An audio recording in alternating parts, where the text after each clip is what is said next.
Ne kemi kënaqësinë që të mirpresim në program përmes një lidhjeje me Teksasin në Shtetet Bashkuara të Amerikës, pianisten Elida Dakoli. Ajo është një figurë e njohur në rrafet artistik, në instrumentistët, muzikën klasike në Shtetet Bashkuara të Amerikës dhe jo vetëm. Elida, shumë faleminderit për kohën sot në mëngjes dhe kishte erdhur në program. Mirëmëngjes, faleminderit.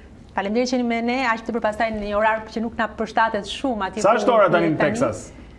Është ora 12, është me snak, 12:15 minuta. Mirë, atëherë nuk do të marrim shumë kohë natyrisht, por që ishte kënaqësi Jo, të nuk ka problem. Kjo është ora më e përshtatshme për mua. Unë kam 3 fëmijë dhe ato janë gjumë, do të shtia me qetë. Elida, ne në fakt kemi patur dhe herë të tjera na kanë raportuar ose më saktë na kanë informuar shqiptarë që jetojnë në Teksas për situatën që është atje. Mund ta thuash tani në këto momente aktualisht si jetohet në Teksas? Situata ka filluar njerëzit kanë filluar të inkurajohen të dalin nga shtëpitë pak më shumë. Ajo që kam bërë unë është që përdorin maska, mjaftën shumë të kujdesshëm, ruajnë distancën. Unë s'mbaj mend herën e fundit pothuajse u bën 3 muaj që kam folur me dikë më afër se sa 2 metra, kuptohet tim shoq, prindrit e mi dhe tim vlla që vjen vazhdimisht dhe është të njëjtën zyrë me tim shoq dhe ai punon nga shtëpia, kështu që nuk takon asnjëri tjetër.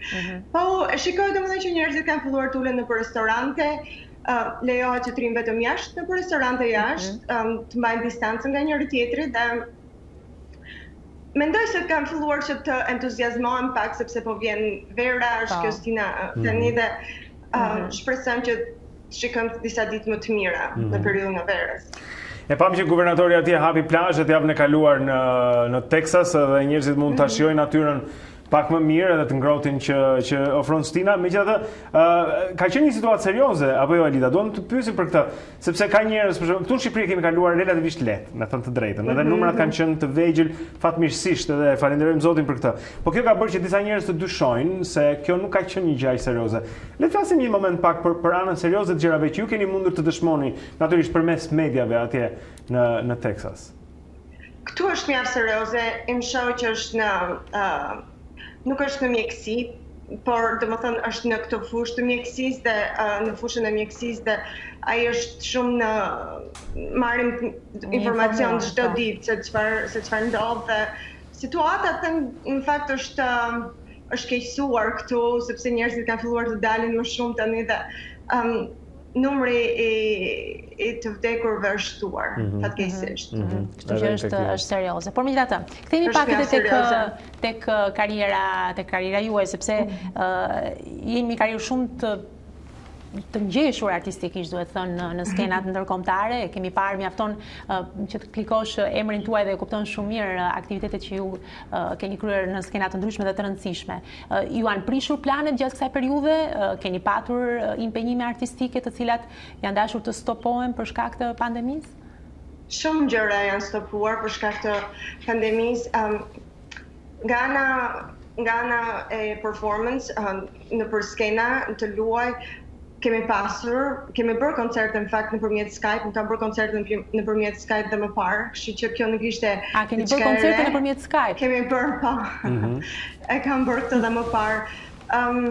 Unë gjithashtu jam edhe fytyra e një kompanie këtu në Teksas e pianos, po ato janë të lidhur motor e vllajt, një kompani nga njëjta pronar që quhet Piano Disc, ku vjen CD në piano, ju po e shikoni dhe tastet luajnë vetë dhe këtë kemi bërë ku artisti është nga njëra anë e pianos, ndërkohë që audienca është nga ana tjetër dhe ajo lidhet nëpërmjet internetit dhe ajo ka qenë domethënë diçka tjetër. Që unë kam luajtur vetë këtu pa pasur njëri në shtëpi, po. Dhe instrumenti ka qenë në një dhomë tjetër diku tjetër. Ajo është skena ka qenë diku tjetër. Shumë interesante, me vërtet.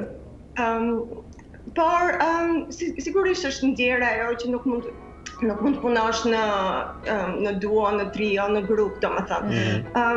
unë punoj në universitet këtu, kishim filluar një projekt që do të ndryshonte universitetin në një mënyrë, në një nivel tjetër dhe dekanati ishte mjaft entuziast. Fatkeqësisht ai projekt është stopuar në këtë moment, edhe më vjen mjaft keq sepse punova pothuajse 6 muaj vetëm për atë. Shpresojmë që së shpejti të rifilloj. Natyrisht. Nga ana tjetër, unë kam një shkollë muzike këtu dhe mësuesit që unë kam, pedagogët japin mësim në universitete ndryshme. Texas e Dallas është mjaft i madh, 5 milion banor dhe ka disa universitete.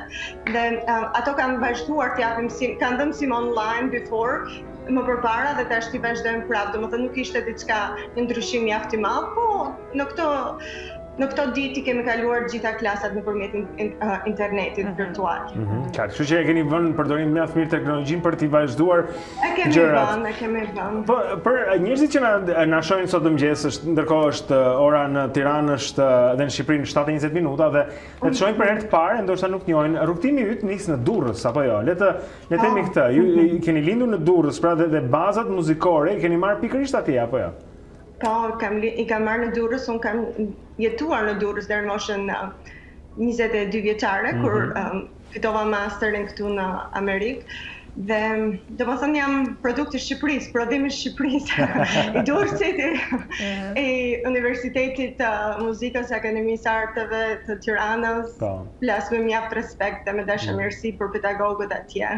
Keni pasur vlerësime edhe në Shqipëri para se të largoheni, megjithëse e re në atë kohë, edhe në fillimet, po e di në jetëshkrimin tuaj kam parë që ka pasur vlerësime për ju si instrumentiste e pianos edhe në Shqipëri apo jo?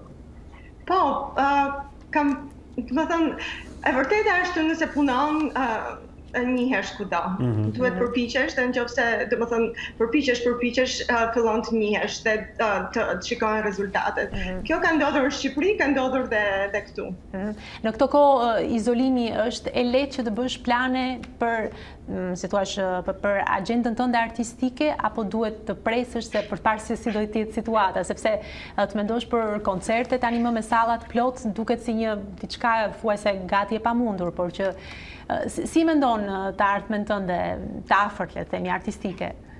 Shumë gjëra janë mbyllur dhe këtu mendohet që vjeshta do të jetë përsëri mjaft e trishtuar mbas një vere, si thua, pak më entuziaste dhe për momentin nuk kemi plan. Unë kisha mjaft projekte të cilat fatkeqësisht kanë ngelur për momentin në vend, megjithatë domethënë mund të realizohen, por do të ishte më e mira që të realizoheshin ku njerëzit mund të mblidhen dhe të inaugurojnë ato evenimente.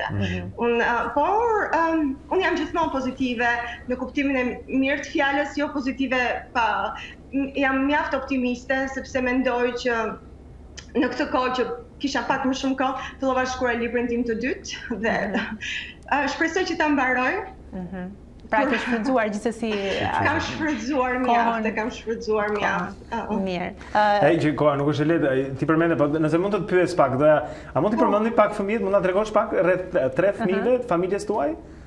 Po, kam 3 fëmijë, mosha 8, 5 dhe 2 vjeçar. Okej. Në njëri prej tyre merren me flasin shqip. Flasim mjaft mirë shqip, gjuha e parë ka qenë shqipja. Të tre, e vogla, vajza e vogël nuk sigurisht është mjaft e re, mjaft e vogël për të luajtur një instrument, por djali i madh 8 vjeçar këndon, i bie pianos mjaft mirë, këndon, kanto, merr mësim kanto, gjithashtu i bie kitarës.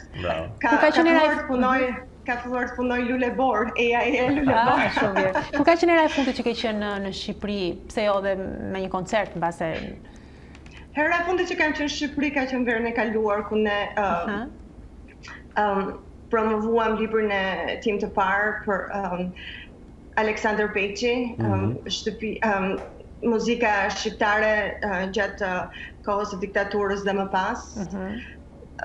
Një vit më parë isha në Shqipëri ku u ndërova me disa miq të mi nga Texas, dhuruam një piano për Akademinë e Shkencave, dham koncert atje. Doja që kam qenë pak a shumë çdo vit. Këtë vit planifikoja që të vija në Shqipëri për Fatkeqësisht planet e ndryshuar. Ky është një vit i çuditshëm.